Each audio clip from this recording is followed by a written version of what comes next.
বৃহস্পতিবার শুরু হওয়া অঝোর ধারার বর্ষণ ছিল গত রাতেও। টানা বৃষ্টিতে তলিয়ে যায় রাজধানীর বিভিন্ন এলাকার রাস্তা। জলাবদ্ধতায় বিকল হয়ে যায় অধিকাংশ গাড়ি। ঘন্টার পর ঘন্টা সড়কে নির্ঘুম রাত কাটে মানুষের। এদিকে আবহাওয়া অফিস জানিয়েছে আজও অব্যাহত থাকবে বৃষ্টিপাত, তবে শনিবার কমতে পারে এর মাত্রা। এলএমই সার্টিফাইড বিশ্ব সেরা কপারে তৈরি ওয়ালটন কেবলস, যা আপনার স্থাপনাকে রাখবে সব সময় নিরাপদ। টানা বৃষ্টিতে তলিয়ে গেছে ঢাকার রাস্তা। বৃহস্পতিবার শুরু হওয়া অঝোর ধারার বর্ষণ থামেনি রাতেও। ভারী বৃষ্টিতে একদিকে কয়েক গুণ ভোগান্তি বেড়েছে মানুষের, প্রকৃতির কাছে তেমনি অসহায় বোবা প্রাণীটিও।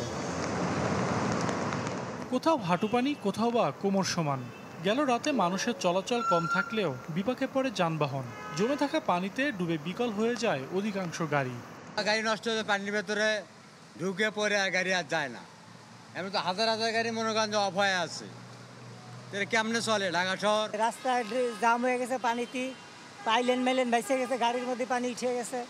এর লেগে গাড়ি ইঞ্জিন বন্ধ হয়ে গেছে অনেক। এখন গাড়িটাই নিয়ে যাওয়ার লাগবে গ্যারেজ পর্যন্ত, এই বন্ধে আমার কষ্ট।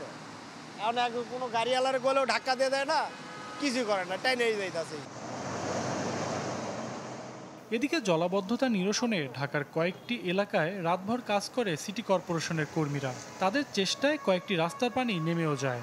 আমরা এখন পর্যন্ত সকাল 8টা থেকে রাত 3টা পর্যন্ত এখন পর্যন্ত আমরা পানি জলাবদ্ধতা না থাকার জন্য আমরা চেষ্টা করতেছি।